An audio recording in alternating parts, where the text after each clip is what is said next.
It's hard to tell the length of a bumper from pictures, from video, from the show. There's a rumor going around saying that the original bumper was longer than the other ones.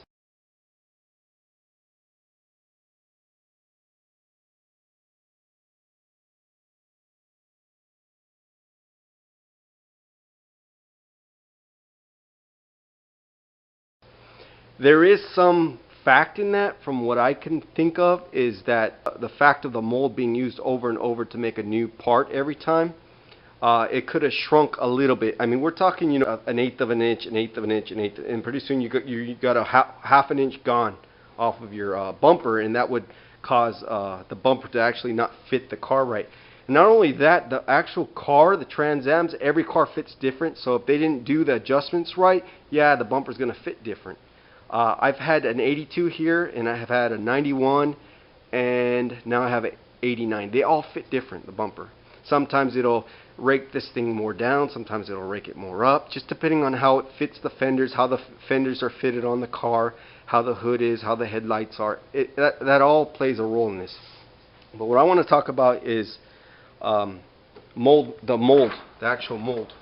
So we all know in season 1 it did look like they made one car that actually fit, the bumper fit really good. And then as season 2 came along, it got more dippy, it sagged more. And I wanted to talk about the thickness of the actual fiberglass part. When you make a part and you only put 1, 2 layers, well, let's say 2 layers. It depends on the mat too. There's different weights mat too. So let's say we did 2-ounce mat, 1 layer. Now the bumper would be paper thin at that point, but let's say they were in a hurry and they had to make a part really fast for a car, and they just did 1 2-ounce matting, which would be like paper thin. It would almost look like rubber when it was painted too. It would literally bounce around when the car was jumping and landing. So that would also cause a sag. In the show, I do know for a fact that they didn't have a reinforced tab like I've added on mine, and several people have done that too. And then an actual mount to this, it didn't have it. They actually built the flange in. If you look at Joe Huth's Hoffnose, you'll see that there was no flange built on like this one. This is from an original 4 season, and there was the reason why for years I sold this one. It sagged because it doesn't have any reinforcement here. So when you make the part, it's going to have a sag. You're going to have to prop it up there to get it to fit perfect. Either that or glass on a piece of glass back here to keep it in place. So when you make a part and you make it and you start grinding, let's say I have a glass in here and it's sticking out, out to here. So what you do as a glass man is you get a grinder or you get a cutoff tool. The best thing to use is a cutoff tool, but sometimes people use grinders to grind it down all the way to the actual mold. So you're grinding back that glass to the mold.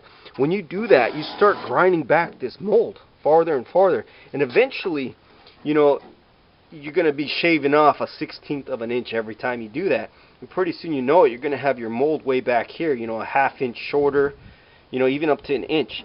And that's just enough. If I was to cut off an inch off here, or even ½ inch, and try to put this on the car, it's going to have that sagging look, because it's not going to fit the fenders right, it's not going to fit the hood right, it's going to shrink. And I believe that's probably what they did in the show. They made so many of them, and they started getting to fit just really wild. They didn't fit too good. You got that sagging hood to nose look.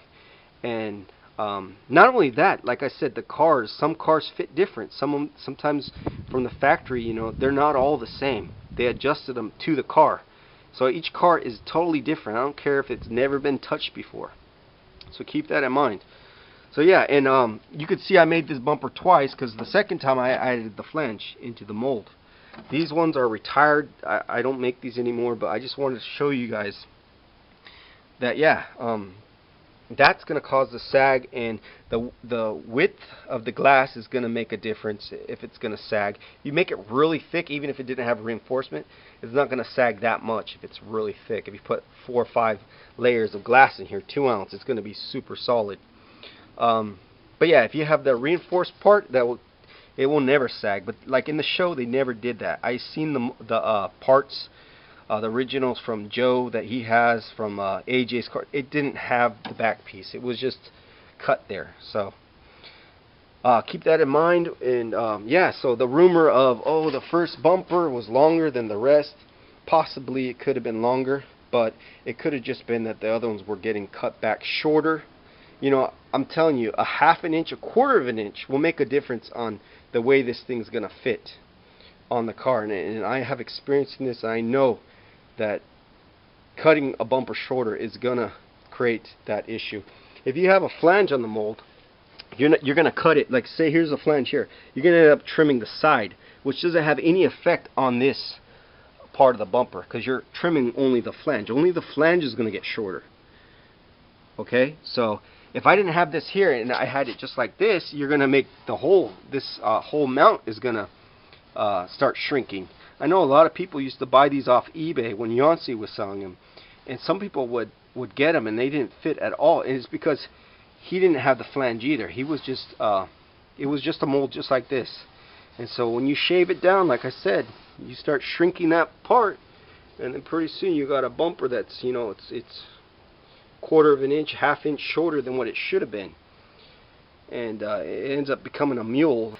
To me, it looks like the same bumper all through season 1, other than the first episode where they actually used a hood that came out real far, and that was just a stock bumper. So yeah, even Mark Brown has told me that he believes it's the same bumper. He's seen the originals that I think Joe has in AJ's car, so they know what they're saying.